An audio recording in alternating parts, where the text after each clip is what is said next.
Guadalcanal, September 1942.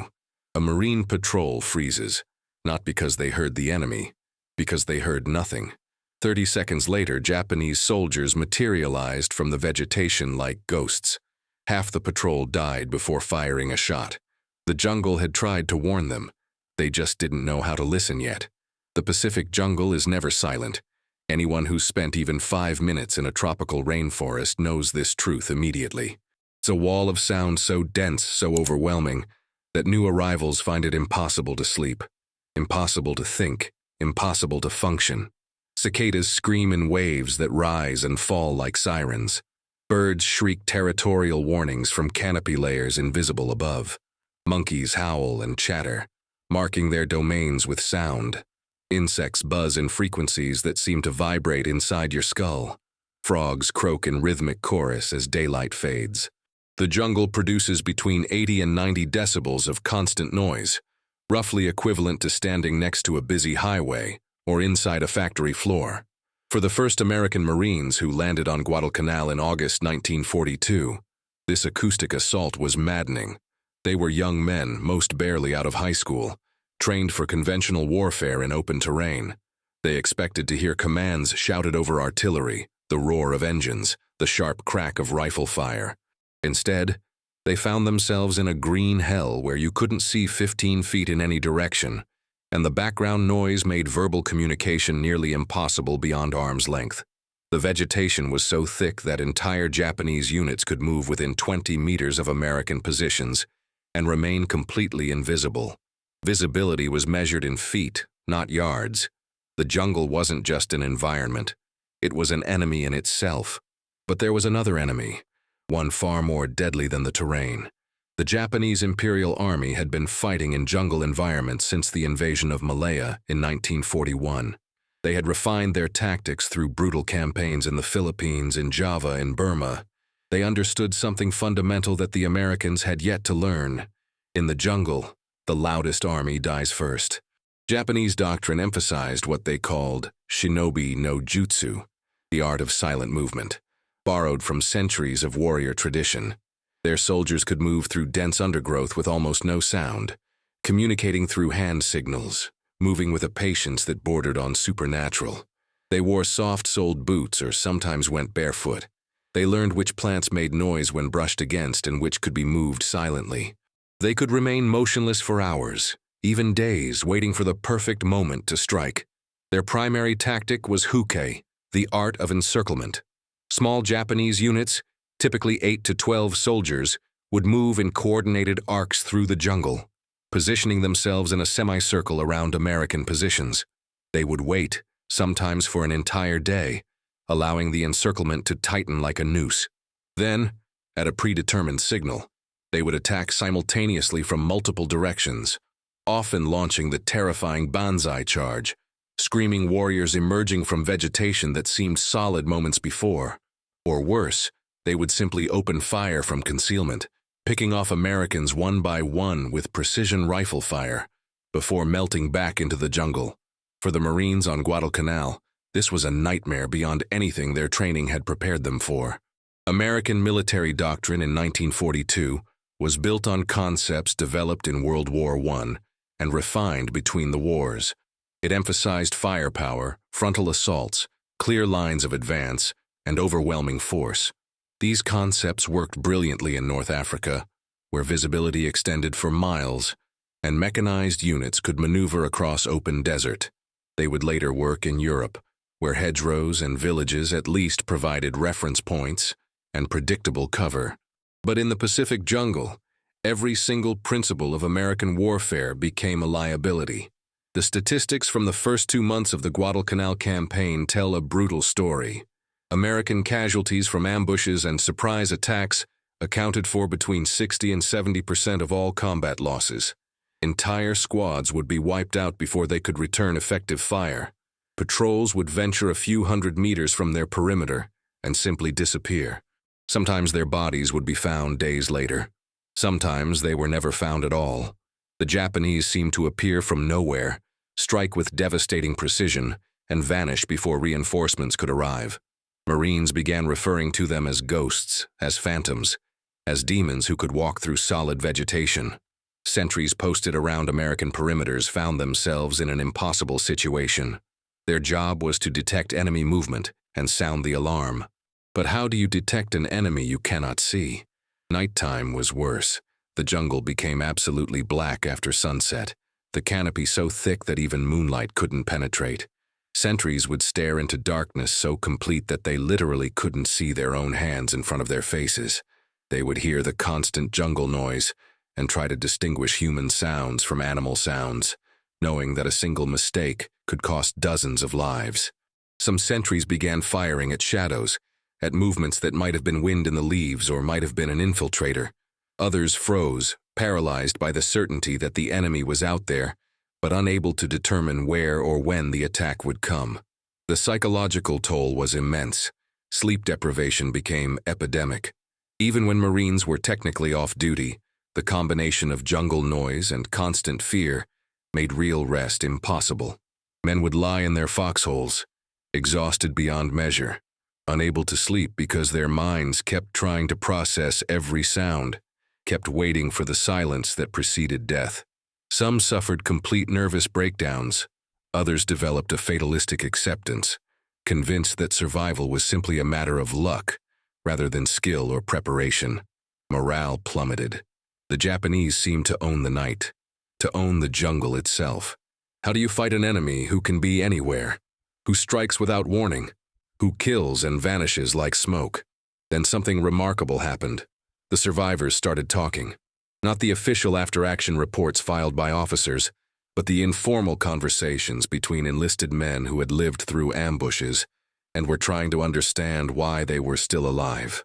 In October 1942, a private first class named Robert Leckie, serving with the 1st Marine Division, mentioned something during a card game that made the other Marines stop and listen.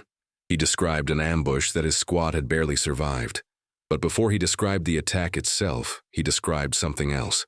The jungle, he said, had gone dead quiet about 30 seconds before the Japanese appeared. Not just quieter, completely silent. As if someone had thrown a switch and turned off the entire rainforest. At first, the other Marines dismissed this as battle stress, as the mind playing tricks under extreme conditions. But then another Marine spoke up. He had experienced the exact same thing. During a patrol 3 weeks earlier, the cicadas had suddenly stopped their endless screaming. The birds had gone silent, and within half a minute his patrol had walked directly into a Japanese ambush. He had survived only because the Marine in front of him had triggered the attack, and he had managed to dive into cover during the first volley. A third Marine nodded slowly, remembering. The same pattern. Sound, then silence, then death. Word began to spread through the ranks. More and more Marines reported the same phenomenon. It wasn't universal. Many ambush survivors had no memory of any acoustic change. The chaos and terror of combat made reliable observation nearly impossible. But there were enough consistent reports that intelligence officers started paying attention. They began interviewing survivors systematically, asking specific questions about what they had heard in the moments before contact with the enemy. A pattern emerged. It wasn't certain, it wasn't perfect, but it was there. When the jungle went silent, bad things happened soon after. The question was why? What could cause the entire jungle ecosystem to suddenly stop making noise? The answer came from an unexpected source. The Marines on Guadalcanal weren't fighting alone. They were supported by local Melanesian scouts, indigenous people who knew the jungle the way city dwellers know their neighborhood streets. These scouts had been recruited by Australian coast watchers and attached to American units as guides and interpreters. They found the Marines' confusion about jungle sounds both puzzling and amusing. To them, the pattern was obvious. They had been using it their entire lives. The jungle, they explained, was indeed never naturally silent, but it went silent for a very specific reason. The animals were reacting to predators. Every creature in the jungle had evolved over millions of years to avoid being eaten.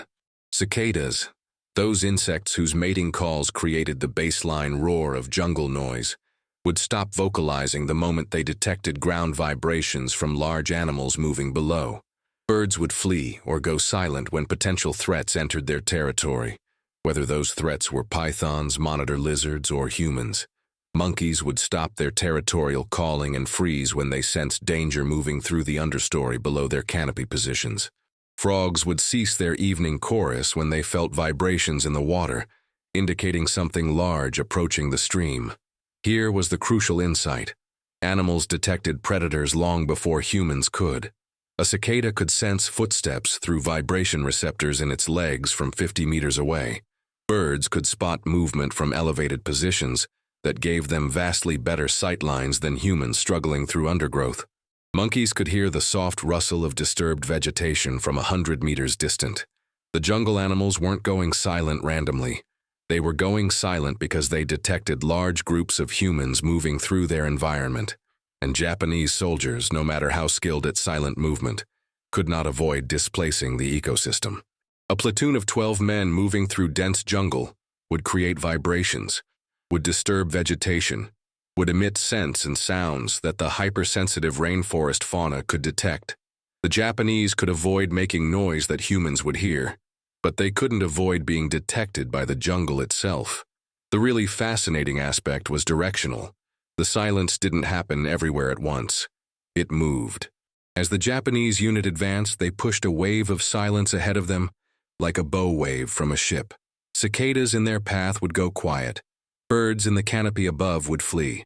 Monkeys would retreat or freeze.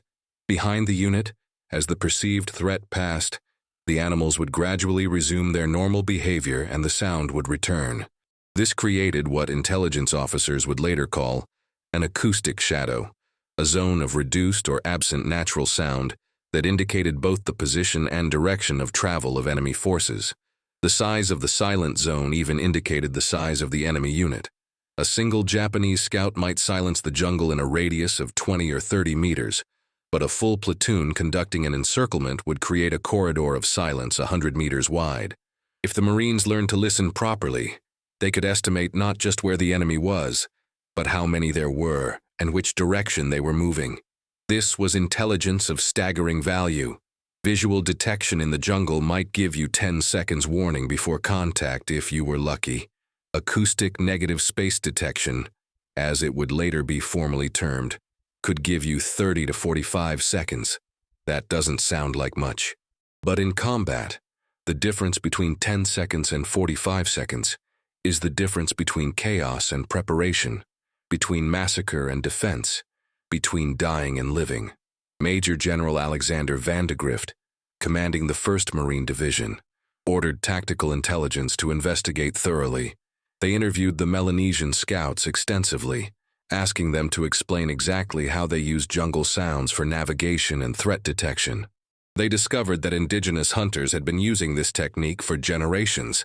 A skilled hunter could walk through the jungle and create a mental map of animal positions based purely on sound. When those sounds changed, the hunter knew something else was moving in the area. It was environmental awareness so sophisticated that it seemed almost supernatural to Americans who had grown up in cities and suburbs where the loudest sounds were cars and radios. Intelligence officers began working with veteran Marines who had the most jungle experience, teaching them to consciously monitor what they had previously ignored. They created what they called sound sectors, mental maps of the acoustic environment surrounding a position. A Marine on guard duty would spend the first 30 minutes of his watch simply listening, not looking. He would learn where the cicadas were loudest, which trees held the most vocal birds, where the frogs congregated near water sources. He would build an acoustic baseline in his mind. Then, if any sector went quiet, he would know immediately that something had changed. This became formal doctrine with remarkable speed. By November 1942, just 3 months after the initial landing, Marines were being explicitly trained in acoustic awareness. The training was simple but systematic. Sentries were instructed to close their eyes for the first 5 minutes of their watch and just listen. Map the sound, memorize the pattern, then monitor for changes. A 3-tier alert system was developed. Yellow alert meant a single sector had gone quiet, which might indicate a lone scout, or might be a natural phenomenon like a python moving through the area. Orange alert meant multiple adjacent sectors were silent, indicating a small unit of enemy soldiers. Red alert meant progressive silence moving directly toward the perimeter, indicating an imminent attack by a significant force. The response protocol was equally straightforward. When silence was detected, the sentry would not shout an alarm. Shouting would reveal to the Japanese that they had been detected, potentially causing them to break off the attack or change tactics. Instead, the sentry would use hand signals to alert nearby Marines. Machine gun crews would silently traverse their weapons toward the threat vector. Browning automatic rifle gunners would move into optimal firing positions. Riflemen would ready fragmentation grenades. All of this happened in near total silence, giving no indication to the approaching Japanese that the Americans were aware of their presence. The timing of the response was critical. If the Marines opened fire too early, while the Japanese were still 50 or 60 meters out, they would simply retreat into the jungle and try again from a different direction. The goal was to wait until the enemy had committed to the attack, until they were close enough that retreat was difficult, and the American defensive fire would be maximally effective. Typically, this meant waiting until the Japanese were within 15 to 20 meters. Those were the longest seconds of a Marine's life, watching darkness or dense vegetation, knowing the enemy was approaching, holding fire, waiting for the optimal moment.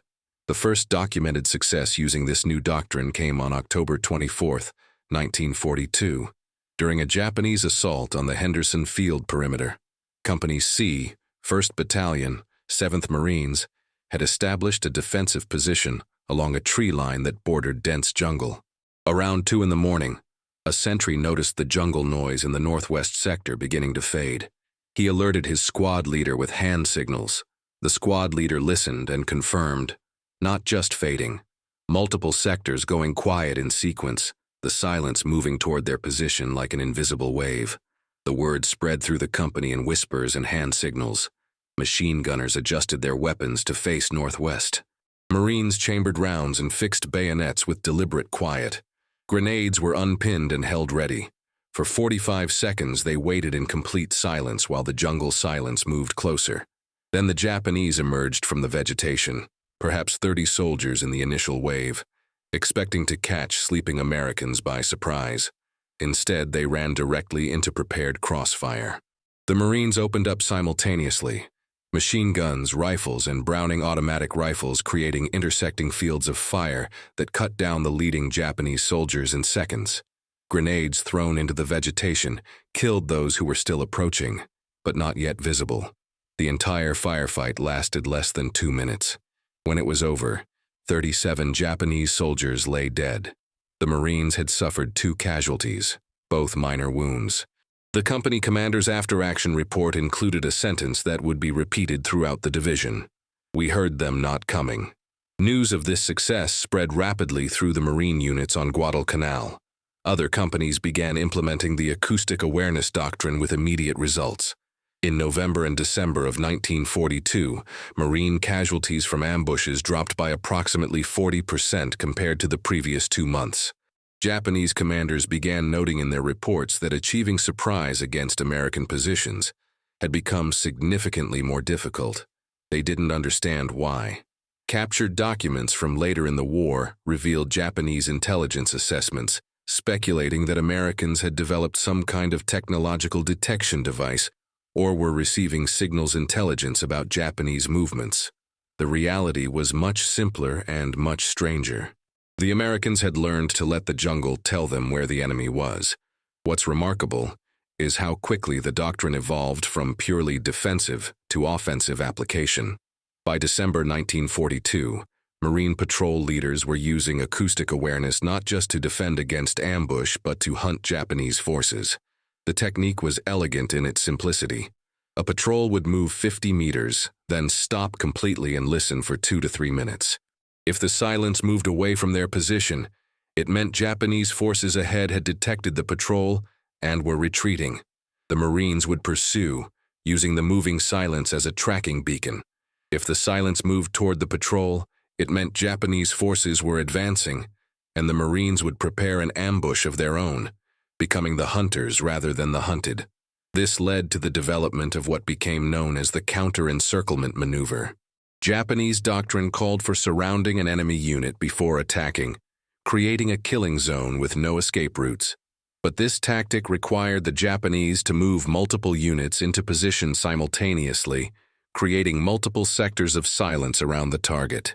Marines who detected silence coming from multiple directions understood immediately what was happening. Instead of waiting to be surrounded, they would collapse inward to concentrate their force, then burst outward toward the weakest sector of the encirclement, the direction where the silence was thinnest, indicating fewer enemy soldiers. This allowed them to break through before the Japanese cordon was fully established, turning what should have been a death trap into a fighting retreat or even a successful counterattack. The acoustic awareness doctrine was also integrated with other forms of intelligence and observation. Marines learned to combine sound patterns with visual tracking. Broken vegetation, disturbed ground, fresh footprints in mud became more valuable when combined with directional acoustic data. Time of day patterns emerged. Japanese forces preferred to attack at dawn or dusk, when visibility was poorest, but there was still enough light to move without making noise by tripping over roots or branches. Marines adjusted their alertness levels accordingly, paying even closer attention to acoustic changes during these high-risk periods. Local intelligence from Melanesian scouts and Australian coast watchers was correlated with acoustic observations to build comprehensive pictures of Japanese force movements in specific areas. The result was a multi-layered threat detection system that transformed the jungle from a Japanese advantage into a neutral or even American-favoring environment. Marines who had been terrified of the jungle in August began to feel a measure of confidence by December. Veterans developed an almost intimate relationship with the jungle soundscape. They would joke that they could tell time by which insects were calling, could predict rain by changes in bird behavior, could navigate in complete darkness by following frog calls toward water sources. The jungle was no longer just a place where they fought. It became a kind of ally, or at least an informant willing to reveal secrets to those who learned its language. The psychological impact on Japanese forces was significant and is documented in after-action reports and captured diaries. Japanese soldiers began reporting that Americans seemed to anticipate their movements with uncanny accuracy. Attacks that should have achieved complete surprise were met with prepared defenses. Encirclements that should have trapped Marine patrols somehow failed as the Americans broke out at precisely the weakest point. Some Japanese reports described Americans as having supernatural hearing or animal-like senses.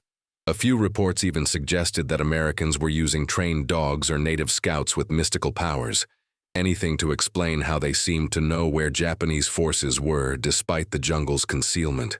In reality, there was nothing supernatural about it. It was simply observation, pattern recognition, and environmental awareness applied systematically. But for Japanese commanders who had relied on stealth tactics for over a year with devastating success, the sudden neutralization of their primary advantage was deeply demoralizing.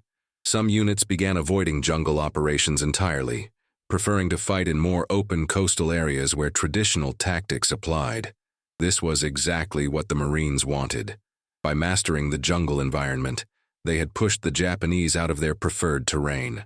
The doctrine was formally codified in January 1943 in a tactical bulletin published in the Marine Corps Gazette. The technique was given an official designation, acoustic early warning through negative space, though Marines generally just called it listening for the silence or hearing the quiet. By February, it had been incorporated into FMFRP 12-2, the Marine Corps Field Manual for Jungle Warfare. New Marine units training for Pacific deployment received explicit instruction in acoustic awareness before they ever left the United States. The technique that had been discovered through trial and error, through paying attention to survivor testimonies and learning from indigenous scouts, was now official military doctrine. From Guadalcanal, the doctrine spread to every subsequent Pacific campaign.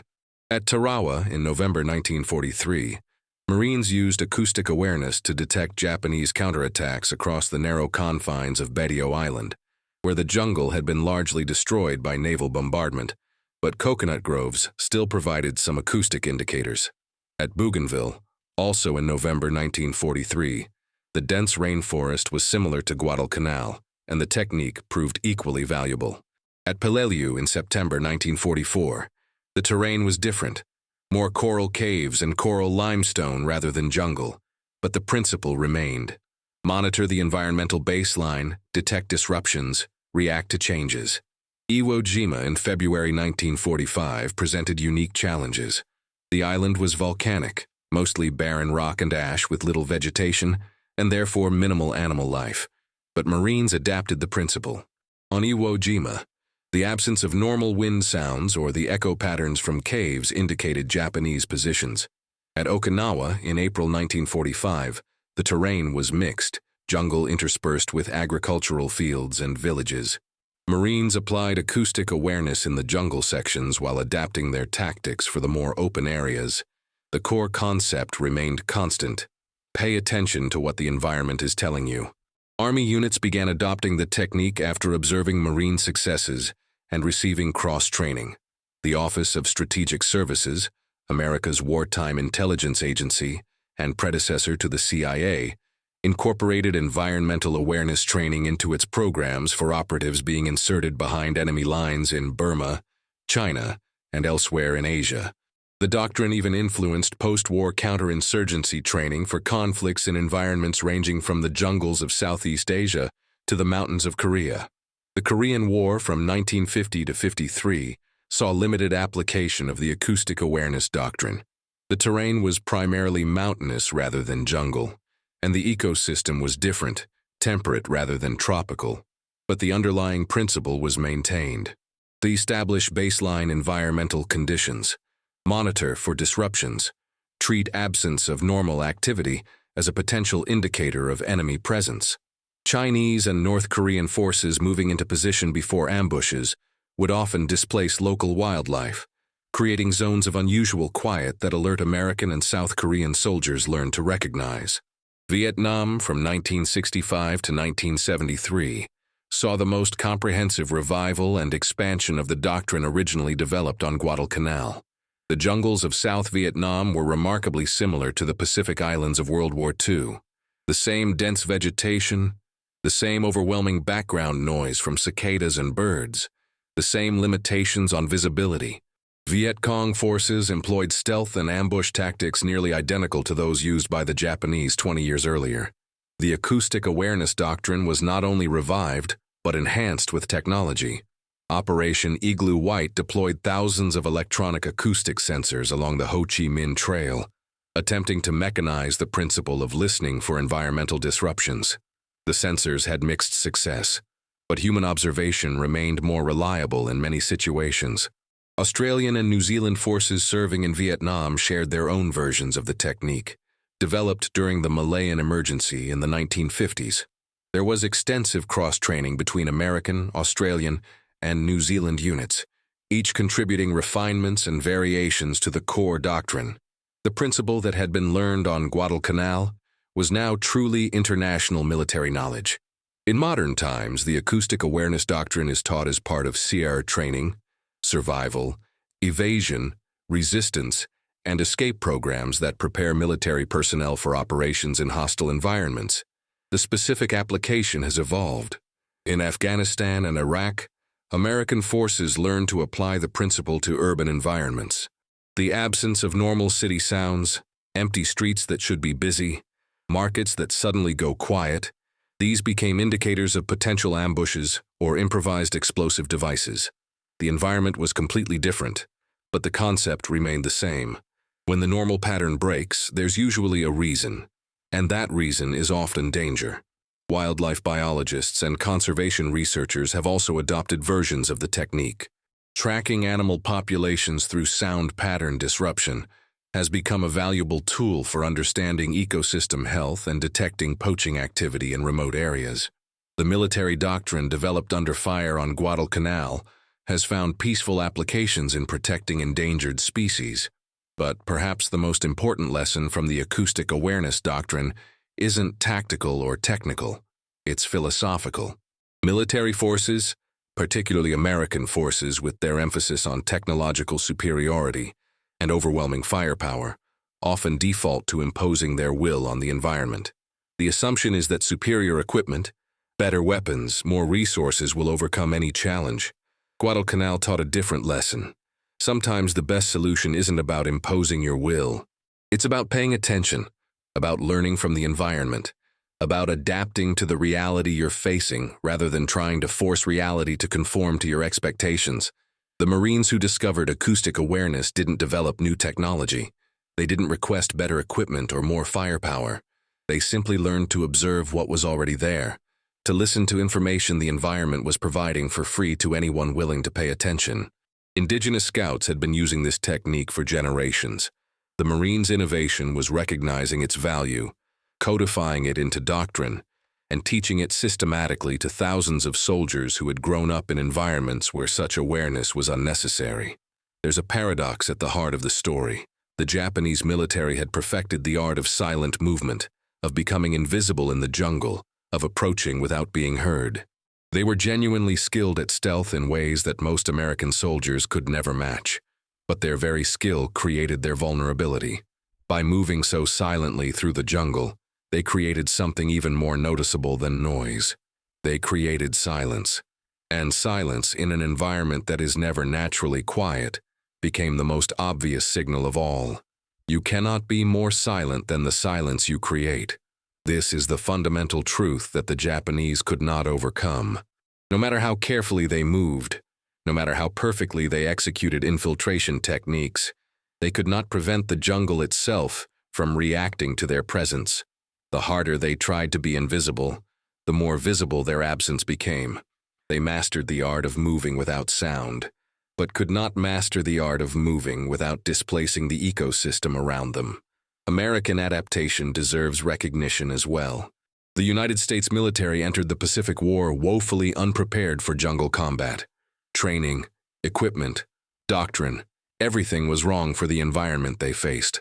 The casualties in the first months of Guadalcanal reflected this unpreparedness brutally. But within weeks, American forces began learning, adapting, changing. They listened to survivors, learned from indigenous allies, abandoned tactics that didn't work, and embraced new approaches that did. The acoustic awareness doctrine went from battlefield observation to formal training manual in less than 6 months. That kind of institutional adaptation is rare in military organizations, which often resist change even in the face of clear evidence that current methods are failing. The statistical impact tells its own story. In August and September 1942, the first 2 months of the Guadalcanal campaign, ambushes and surprise attacks accounted for 60 to 70% of Marine casualties. By December 1942, after the acoustic awareness doctrine had been implemented and taught throughout the division, casualties from ambushes had dropped to 25 to 30% of total losses. The technique didn't eliminate ambushes. Jungle warfare remained brutal and dangerous throughout the Pacific campaign, but it significantly reduced the success rate of Japanese stealth tactics and gave Marines a fighting chance to defend themselves. Military historians have estimated that acoustic awareness saved between 2,000 and 3,000 American lives during the Pacific War. That's a conservative estimate based on casualty rate changes and the number of engagements where the technique was documented as being employed. The real number might be higher. Many successful defenses against ambushes weren't specifically attributed to acoustic awareness in after-action reports, because by mid-1943 it had become so routine that commanders didn't think to mention it specifically. It was just how you operated in the jungle. Japanese encirclement success rates provide another metric. In the first 2 months of Guadalcanal, Japanese forces successfully completed encirclements and eliminated surrounded American units approximately 65% of the time they attempted the tactic. By early 1943, that success rate had dropped to around 15%. The vast majority of encirclement attempts failed because Marines detected the movement early, broke out before the cordon closed, or turned the tables and ambushed the ambushers. The Japanese tactical doctrine that had been devastatingly effective in Malaya and the Philippines became nearly useless against Americans who had learned to hear the silence. Return now to April 1945. Okinawa, the final major battle of the Pacific War. A Marine patrol moves through jungle terrain in the southern part of the island, part of the grinding advance against fanatical Japanese resistance. The patrol stops at regular intervals, a practiced routine after nearly 3 years of jungle combat. The Marines close their eyes and listen. Cicadas scream their endless mating songs. Birds call from the canopy. Frogs chirp from a nearby stream. The acoustic tapestry is complete, normal, safe. Then it changes. The sector to the northeast goes quiet. Not gradually, suddenly, like someone turned off a radio. The patrol leader's hand goes up, fist closed. Stop. Silence. Every Marine freezes, weapons ready. More hand signals. Machine gunner, traverse right. Bar team, move to that fallen log. Rifleman, grenades ready. All in complete silence. 40 seconds pass. The unnatural quiet moves closer. Now the frogs have gone silent. The birds directly overhead have stopped calling. The enemy is within 30 meters. The patrol leader counts silently. 20 meters. 15. He can see nothing through the vegetation, but he doesn't need to see. The jungle has already told him everything he needs to know. Large force, moving slowly. Attempting stealth approach. 10 meters. He drops his hand. The Marines open fire simultaneously into the dense undergrowth where nothing is visible but where the silence has located the enemy with perfect precision. Japanese soldiers, caught completely by surprise, attempt to return fire but are already falling. Some try to retreat but run into more Marines who have moved to flanking positions during the preparation time. The firefight is over in less than a minute. 15 Japanese soldiers dead or wounded. The Marines have no casualties. As the patrol prepares to move out, one of the younger Marines, a replacement who has been in combat for only 2 weeks, asks his squad leader how they knew the enemy was there. The sergeant, a veteran of 3 Pacific campaigns, smiles slightly. "The jungle told us," he says. "You just have to learn to listen." That's the real legacy of acoustic awareness. Not just a tactical technique, not just a method for detecting ambushes, but a fundamental shift in how soldiers understood their relationship with the environment. The jungle wasn't the enemy. It was an information source, a warning system, an ally for those who learned its language. The same principle applied in different forms to every environment where humans fought. The desert, the mountains, the urban sprawl, each had its own baseline conditions, its own patterns, its own ways of indicating disruption and danger. The Marines who fought on Guadalcanal, who discovered through blood and observation that silence could be louder than any scream, who learned to hear what wasn't there, rather than what was. Those Marines developed something that transcended the specific conflict they were fighting. They demonstrated that the most sophisticated intelligence sometimes comes not from technology or firepower, but from simply paying attention to the world around you. The jungle never lied.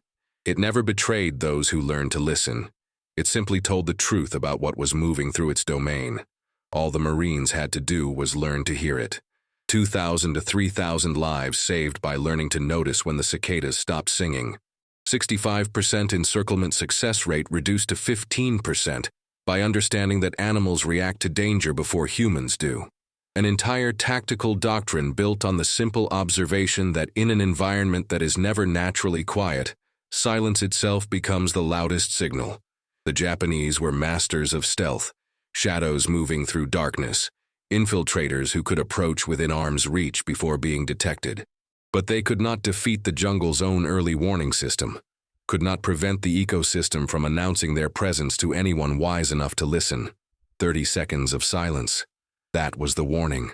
30 seconds to prepare, to position weapons, to ready defenses, to shift from potential victim to prepared defender. 30 seconds that meant the difference between death and survival, between chaos and control, between massacre and victory. The jungle gave that gift freely. Never asked for payment, never demanded loyalty. It simply continued doing what it had always done, what millions of years of evolution had programmed into every creature within it. React to predators, signal danger, survive. The Americans learned to accept that gift. Not immediately, not without cost, but eventually. They learned that the endless noise they had initially found maddening was actually the sound of safety. As long as the jungle screamed and chattered and buzzed and called, everything was normal. It was the silence that killed. The sudden, unnatural, wrong silence that meant something large and dangerous and human was approaching with intent to harm. That silence was the alarm bell, the warning siren, the guardian angel that gave them the seconds they needed to prepare. In the end, The story of acoustic awareness on Guadalcanal is a story about listening in a world full of noise, about finding meaning in absence rather than presence, about learning from those who knew the land better than you ever could. It's about adaptation and humility, and the willingness to change methods that aren't working, even when those methods are what you've always done. Most fundamentally, it's about the strange truth that sometimes the most important things to hear are the things that aren't being said, the sounds that have stopped, the silence that shouldn't exist. The jungle tried to warn those first Marine patrols in August 1942, but they didn't know how to listen yet. By December, they had learned. By war's end, thousands of American soldiers knew that lesson in their bones. When the jungle goes quiet, you have 30 seconds. Use them well. The jungle never betrayed them. It simply told the truth to those who learned to listen. If you found this story as fascinating as we did, hit that subscribe button so you don't miss our next deep dive into untold military history. Drop a like if you learned something new today, and let us know in the comments what historical topic you'd like us to cover next. Your engagement helps us bring more of these incredible stories to light.